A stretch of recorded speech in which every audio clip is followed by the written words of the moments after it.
सबसे महत्वपूर्ण खबर के साथ, जहां राजस्थान विधानसभा का बजट सत्र चल रहा है। कई मुद्दों पर चर्चा हो रही है, कुछ पर समाधान तो कुछ पर हंगामा भी हो रहा है। लेकिन बजट सत्र के दौरान ऐसा दूसरी बार हुआ जब भरतपुर केंद्र में रहा और हंगामे के चलते विधानसभा को स्थगित करना पड़ा। इस बार चर्चा में रही भरतपुर सांसद संजना जाटव। वीडियो देखिए।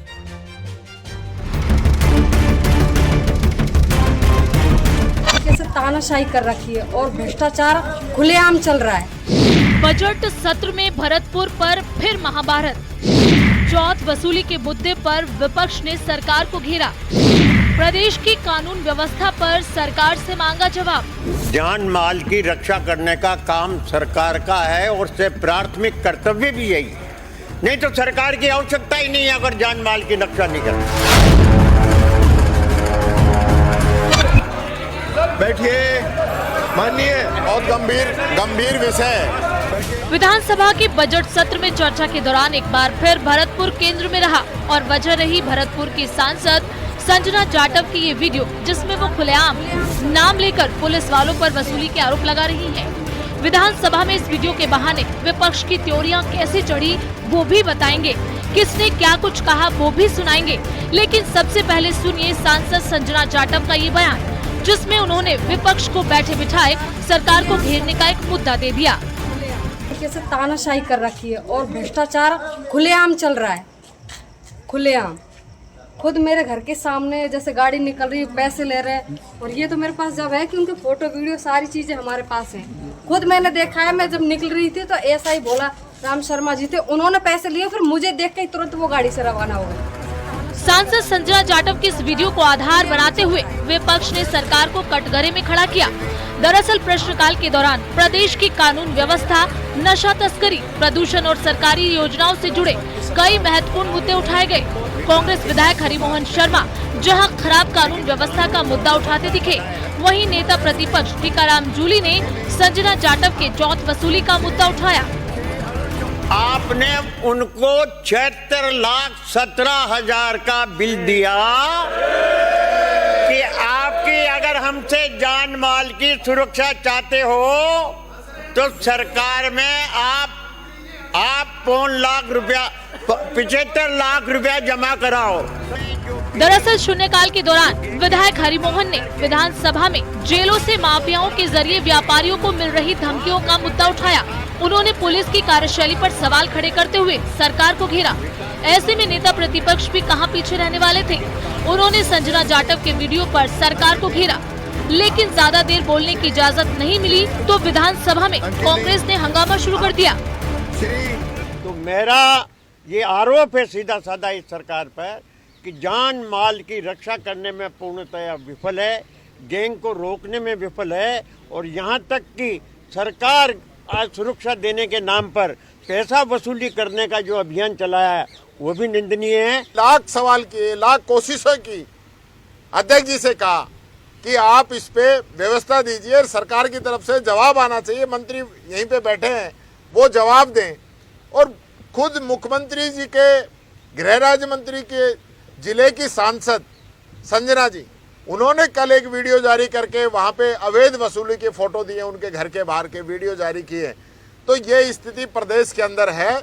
ये सरकार भ्रष्टाचार करने के अंदर लगी हुई है। इनका कानून व्यवस्था से कोई सरोकार नहीं है। ये इनका जो वसूली का निर्णय है, पीड़ित से वसूली का निर्णय, ये इंगित करता है कि सरकार चाहती है कि आप कानून के पास मत आओ मदद के लिए। आप तो जो चौथ वसूली वाले हैं उनको पैसे दे दो ताकि आप सेफ हो जाओ, महफूज हो जाओ। अगर ये इनकी मंशा ये होती तो उसको न्याय भी दिलाते, मुलजिम को भी पकड़ते, सिक्योरिटी भी देते। मुख्यमंत्री और गृह राज्य मंत्री के गृह जिले में कानून व्यवस्था के खराब हालातों पर सरकार को घेरने वाले विपक्ष को खुद कैबिनेट मंत्री जवाहर सिंह बेढम ने जवाब दिया। खुद काम किया उन्होंने, खुद ने रूल्स बनाए और खुद ही उस तरह का बात सदन में जो कर रहे हैं, मैं समझता हूं कि इनको पढ़ना चाहिए, पहले अध्ययन करना चाहिए और अध्ययन करने के बाद सदन में किसी बात को रखें तो जनता के सामने वो स्पष्टता आएगी। तो मैं समझता हूं कि बिना वजह की बातों पर समय जाया नहीं करें। प्रदेश की कानून व्यवस्था मजबूत बनाना भजनलाल सरकार की प्राथमिकता में शामिल है। ऐसे में महज विपक्ष के आरोपों से तय करना बेहद मुश्किल है कि कानून व्यवस्था खराब है या नहीं। बहरहाल गृह राज्य मंत्री ने विपक्ष को अपने शब्दों में जवाब दे दिया है। अब देखना ये होगा कि आरोप प्रत्यारोप का ये सिलसिला कब तक चलता है। Bureau report, news 18 Rajasthan. तो वहीं नागौर सांसद हनुमान बेनीवाल ने सीकर में प्रेस कॉन्फ्रेंस करते हुए बड़ा बयान दिया है। हनुमान बेनीवाल ने कहा कि राजस्थान के लोगों में दम नहीं है, यहाँ के लोग लड़ना नहीं चाहते, यहाँ का कोई इतिहास नहीं है। उन्होंने 2023 में आरएलपी पार्टी को कम वोट मिलने और अब खींवसर का चुनाव हारने के सवाल पर ये बयान दिया है। उन्होंने कहा कि यहाँ के लोग नहीं लड़ना चाहते, मेरे में तो दम है, लेकिन राजस्थान के लोगों में दम नहीं है। हम हमारी लड़ाई जारी रखेंगे। साथ ही हनुमान बेनीवाल ने कहा कि मैं कोई मुख्यमंत्री बनने के लिए लड़ाई नहीं लड़ रहा हूं, मैं आम जनता की लड़ाई लड़ रहा हूं। हनुमान बेनीवाल ने कहा कि कांग्रेस 4 गुटों में बटी हुई है और भाजपा के भी हाल खराब है। टोल पर टोल देगा तब तो कहेगा टोल गलत दे रहा हूँ, 10 मिनट जाकर बीजेपी वोट दे देगा। या पुलिस जूते मारती, हिरासत में मौत होती है, वही परिवार राजीनामा करता है। अरे भैया, राजस्थान के लोगों में दम नहीं, मेरे में तो दम है ही। किरोड़ीलाल जी तो मुझे छोड़ के चले, मैं गया क्या? किरोड़ीलाल जी तो वसुंधरा के पास चले गए कि नहीं गए? बीजेपी में मंत्री बनाए, मैं तो नहीं बना ना। मैं तो जब देश के अंदर आवश्यकता पड़ी किसानों को, मोदी की ठोकर मार के सत्ता को मैं बाहर आ गया। हाँ, लोग क्या रिजल्ट चाहते हैं, कैसा नेता चाहते हैं, तो लोग जाने। हमारे में कोई कमी नहीं, हम प्रयास कर रहे हैं। हम चाहते हैं नौजवानों को, जो पुराने घराने थे, जो एक जिले में एक घराना फिक्स था, कहीं एक बाबा जी थे, कहीं वो थे, कहीं मिर्दा थे, कहीं मदेरना थे, पुराने इनके नाम से वोट मिलते थे, और ये अपने परिवार के अलावा किसी को आगे नहीं लाए। तो वहीं विधानसभा में उठाए गए एक सवाल के बाद राजसमंद जिले के भीम विधानसभा क्षेत्र में वर्तमान और पूर्व विधायक आमने सामने आ गए हैं। विधानसभा में विधायक हरि सिंह रावत के पूछे गए सवाल पर अब पूर्व विधायक लक्ष्मण सिंह रावत ने कड़ा पलटवार किया। उन्होंने दस्तावेजों के साथ ही विधायक हरि सिंह रावत के बेटे और परिजनों को अतिक्रमी बताया है।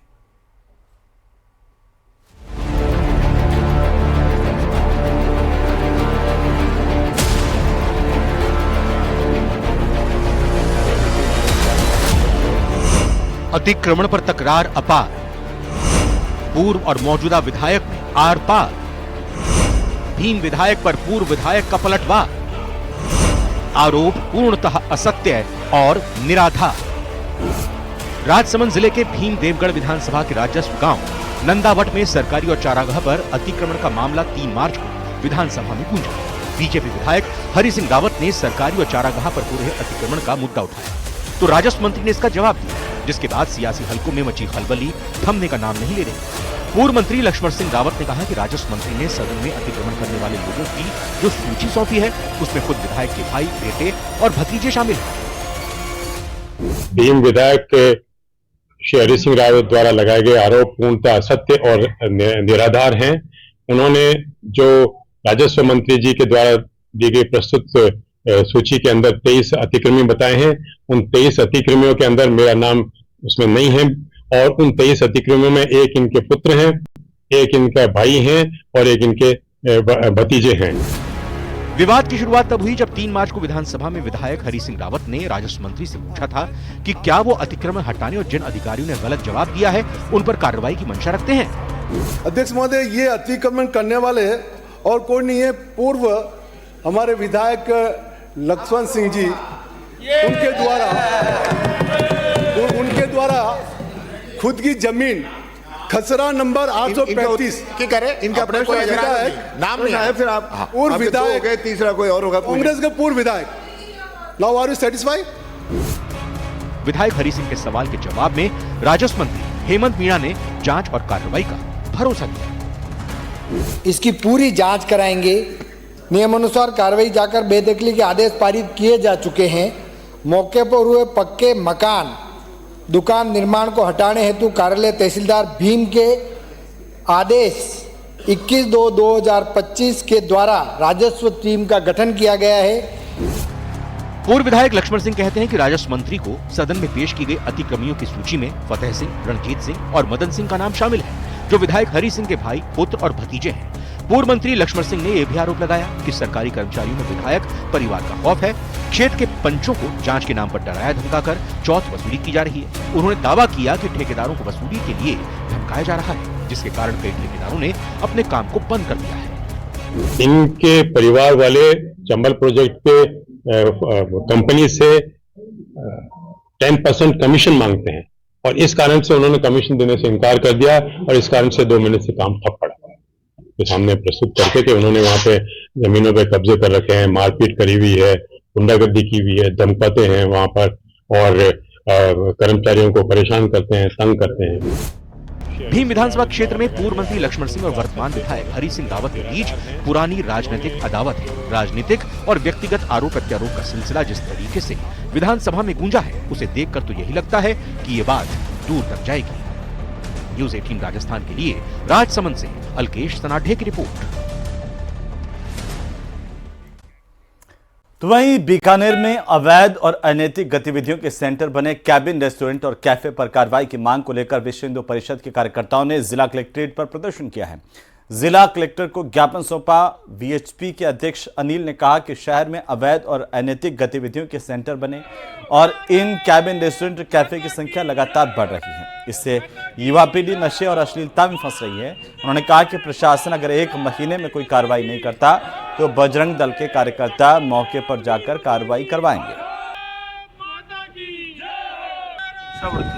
और अपराध जिस तरह से बढ़ रहे हैं उस पे जब गौर किया तो ये पाया कि बीकानेर में जो ये अवैध रूप से जो कैफे और कैबिन सिस्टम वाले रेस्टोरेंट संचालित हैं वो इस अपराध का और निशावती का मेन केंद्र बने हुए हैं। इस पे संज्ञान देने के लिए आज कलेक्टर महोदया को हम ज्ञापन सौंप रहे हैं। और इसी बीच अजमेर के नसीराबाद से बड़ी खबर मिल रही है, जहां नसीराबाद की 10वीं कक्षा में पढ़ने वाली 16 साल की एक नाबालिग भी ब्लैकमेल का शिकार हुई है। समुदाय विशेष के एक युवक की तरफ से फोन पर ब्लैकमेलिंग करके बुलाने, परेशान करने और बाइक पर साथ ले जाने के गंभीर आरोप लगाए हैं। सिटी थाना पुलिस नसीराबाद में मुकदमा दर्ज कर चुकी है। पीड़ित पिता ने पुलिस थाने को रिपोर्ट दी कि 1 मार्च को दोपहर 3 बजे उसकी बेटी को कोचिंग क्लास से एक युवक तौहीद ब्लैकमेल करके अपने साथ ले गया और उसे लगातार परेशान कर रहा है। शिकायत के बाद पुलिस ने आरोपी युवक की गिरफ्तारी की है। मामले की जांच जारी है। तो वहीं विजयनगर के बहुचर्चित रेप और ब्लैकमेल कांड मामले को लेकर देश भर में गुस्सा है। गांव, शहर, जिले बंद कर आरोपियों को फांसी देने की मांग हो रही है। पुष्कर में भी स्कूली छात्राओं ने विरोध किया, जमकर नारेबाजी की है। छात्राओं के विरुद्ध में जो भी कांड हुआ उसके विरुद्ध में सारी पुष्कर स्कूल शिक्षा परिवार की ओर से एक रैली निकाली गई, जिसमें सारी स्कूलों ने बढ़ चढ़ के हिस्सा लिया और पूरे नगर में इस चीज के लिए जन जागृति करवाई। तो वहीं राजस्थान विधानसभा के नए कॉन्स्टिट्यूशन क्लब के शुभारंभ से पहले ही महाभारत छिड़ गई है। लोकसभा अध्यक्ष ओम बिरला 8 मार्च को विधायकों के लिए बनाए गए इस क्लब का उद्घाटन करने आ रहे हैं, लेकिन कांग्रेस इस पर बेफर गई। कांग्रेस ने 8 मार्च को होने वाले उद्घाटन के बहिष्कार का ऐलान किया है।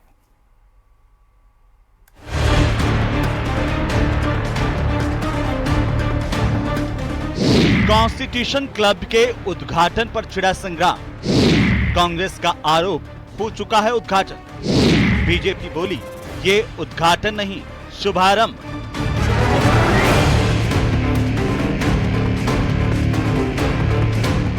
राजस्थान विधानसभा के नए कॉन्स्टिट्यूशन क्लब पर सियासत गर्म हो गई है। कांग्रेस आग बबूला है और सरकार से जवाब मांग रही है, या फिर कहें कि सवाल खड़े कर रही है।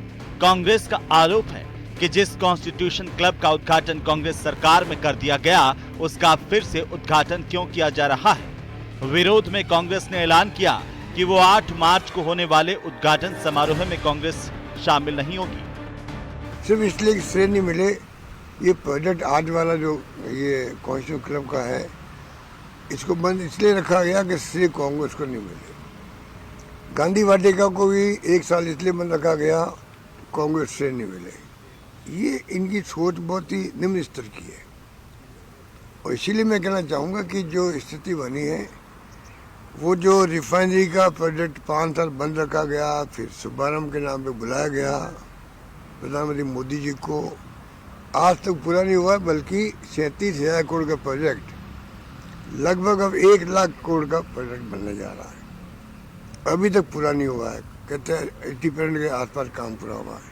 कि जिस कॉन्स्टिट्यूशन क्लब का शिलान्यास, निर्माण कार्य और उद्घाटन पुराने कांग्रेस समय में हो गया था, जिसमें सत्ता पक्ष भी और विपक्ष भी, आदरणीय अशोक गहलोत जी, सीपी जोशी जी, शांति धारीवाल जी, नेता प्रतिपक्ष राजेंद्र राठौड़ जी, सब लोग उसके अंदर शामिल थे।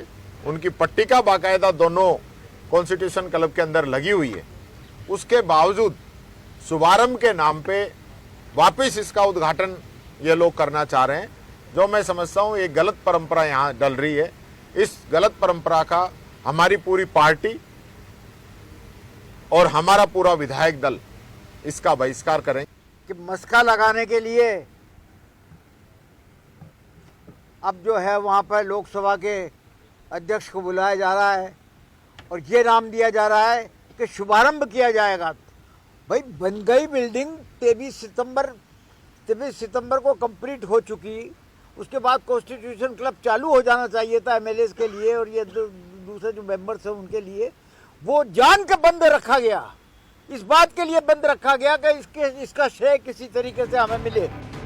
कांग्रेस का आरोप है कि शुभारंभ के नाम पर एक बार फिर कॉन्स्टिट्यूशन क्लब का उद्घाटन किया जा रहा है। ऐसे में कांग्रेस किसी गलत परंपरा में शामिल नहीं होगी। इधर कांग्रेस विधायक दल के 8 मार्च को होने वाले कॉन्स्टिट्यूशनल क्लब के बहिष्कार की घोषणा होते ही संसदीय कार्य मंत्री जोगाराम पटेल ने प्रतिक्रिया दी। जोगाराम पटेल ने कहा कि कॉन्स्टिट्यूशनल क्लब बिल्डिंग का उद्घाटन तो हो चुका है, लेकिन इसका शुभारंभ नहीं हुआ है। मेरे कांग्रेस के साथियों से निवेदन करना चाहता हूं, हताशा से उभरे, आलोचना से उभरे और अपने अंतर्कलह से उभरे, क्योंकि कॉन्स्टिट्यूशन क्लब के बिल्डिंग का उद्घाटन पूर्व में हो चुका है और जो 8 तारीख को आयोजन हो रहा है उसमें कॉन्स्टिट्यूशन क्लब के बिल्डिंग का कोई उद्घाटन नहीं हो रहा है। लेकिन कॉन्स्टिट्यूशन क्लब जो प्रारंभ करना है उसका माननीय ओम जी बिरला, जो हमारे लोकसभा के लोकप्रिय स्पीकर साहब है, उनके कर कमलों द्वारा किया जा रहा है। उसका शुभारंभ और उद्घाटन में बड़ा फर्क है। बहरहाल अब इस मामले में राजनीति तेज हो गई है। देखना होगा कि 8 मार्च को होने वाले कॉन्स्टिट्यूशनल क्लब के समारोह में कांग्रेस का बहिष्कार रहता है या फिर सरकार की ओर से जो बोला गया है कि इसका शुभारंभ हो रहा है उसको कांग्रेस विधायक दल स्वीकार करता है। जयपुर से न्यूज़ 18 राजस्थान के लिए सुधीर शर्मा की रिपोर्ट।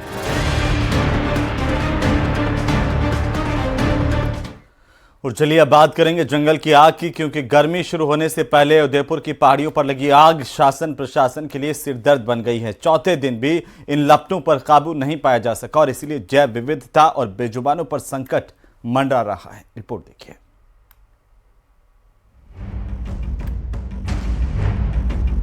यहाँ पर विकराल रूप लिया और धुआं जो है गगनचुंबी धुआं ये हम सुबह से देख रहे हैं। उदयपुर के सज्जनगढ़ सेंचुरी की आग होती जा रही है बेकाबू।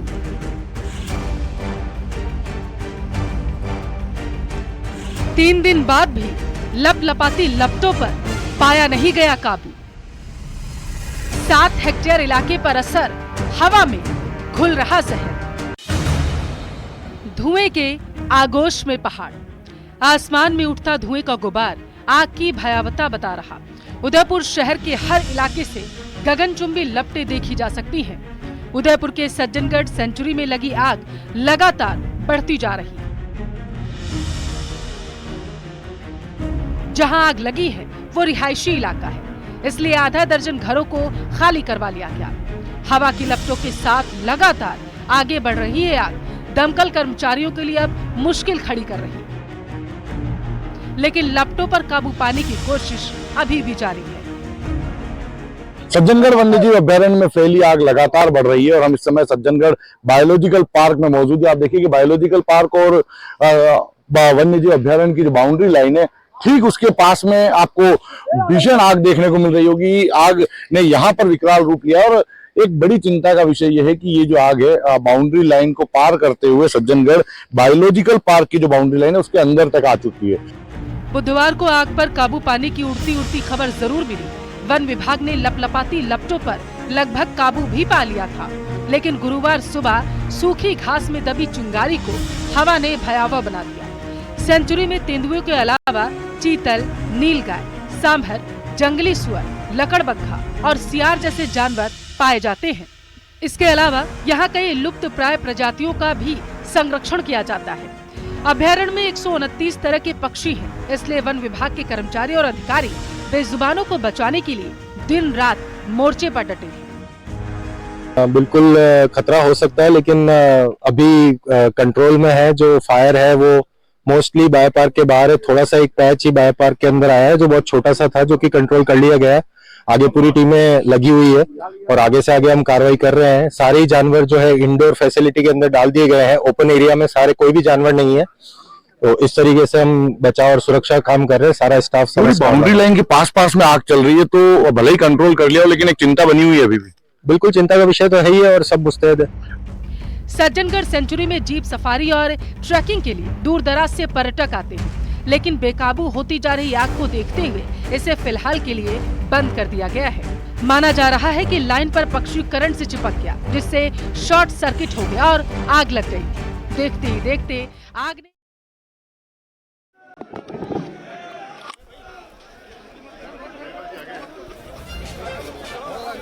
जोधपुर से सीधी तस्वीरें मिल रही है, जहां पर सीएम भजनलाल जोधपुर पहुंचे। जोधपुर एयरपोर्ट के बाहर की तस्वीरें हैं और यहां पर मुख्यमंत्री का स्वागत करने के लिए काफ़ी संख्या में भारतीय जनता पार्टी के पदाधिकारी, आम लोग भी जुटे हैं। एक्सक्लूसिव तस्वीरें जोधपुर से इस वक्त की, जहां पर सीएम भजनलाल पहुंचे। जोधपुर वासुदेव देवनानी आप तस्वीरों में देख सकते हैं, विधानसभा अध्यक्ष मौजूद हैं, साथ ही साथ deputy CM doctor Premchand Bairwa मौजूद हैं, जिनको भी आप तस्वीरों में देख सकते हैं।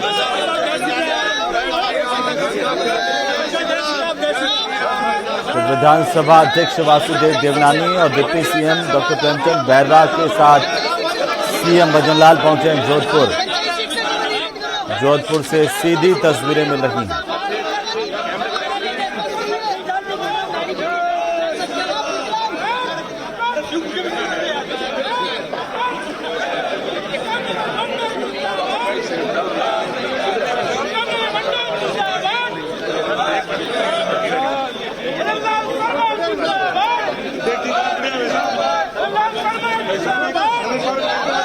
सीधी तस्वीरें हैं जोधपुर से, जहाँ पर एक्सक्लूसिव तस्वीरें आपकी टीवी स्क्रीन पर। मुख्यमंत्री का जोधपुर का दौरा, उनके साथ deputy CM doctor Premchand Bairwa मौजूद हैं, विधानसभा स्पीकर डी मौजूद हैं।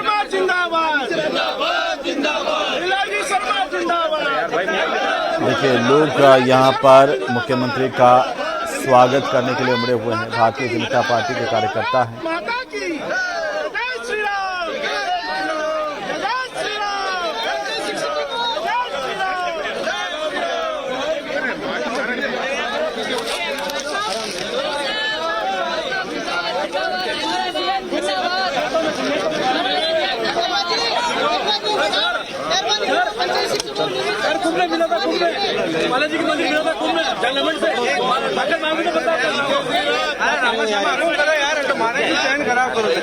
भारी भीड़ इस वक्त एयरपोर्ट के बाहर शिवराज सिंह चौहान के बेटे की शादी में शरीक होने के लिए मुख्यमंत्री यहाँ पर पहुंचे हैं। जोधपुर के उम्मेद भवन पैलेस में शादी समारोह चल रहा है, जहाँ लगातार देश भर से कई अन्य नेताओं के पहुंचने का सिलसिला भी जारी है।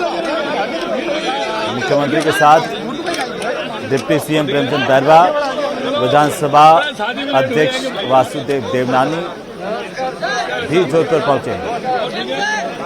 केंद्रीय मंत्री शिवराज सिंह चौहान के बेटे की शादी में शामिल होने के लिए सीएम भजनलाल पहुंचे हुए हैं जोधपुर, और जोधपुर से सीधी तस्वीरें आ रही हैं।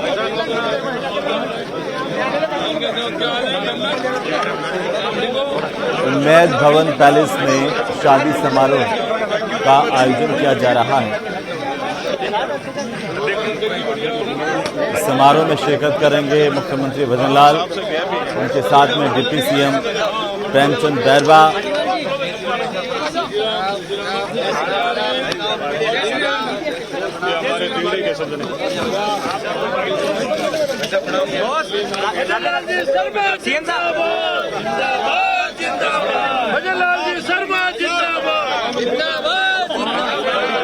भैया इधर से गाड़ी।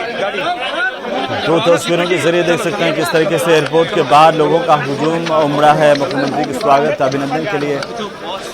खासतौर पर सीएम भजनलाल शादी समारोह में यहाँ पर शिरकत करने के लिए पहुंचे। उनके साथ में deputy CM doctor Premchand Bairwa भी मौजूद हैं।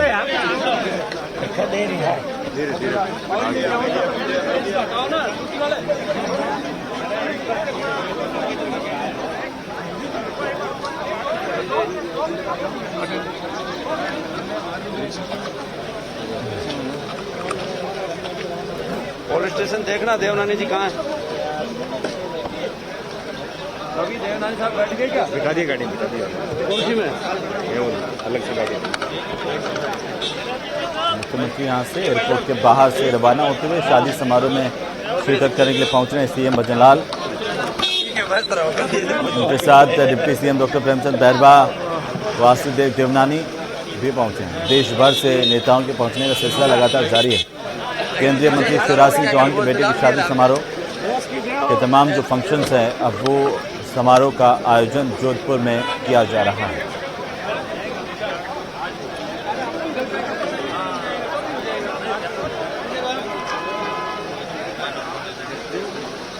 तो सीधी तस्वीरें आप देख रहे थे जोधपुर से, जहां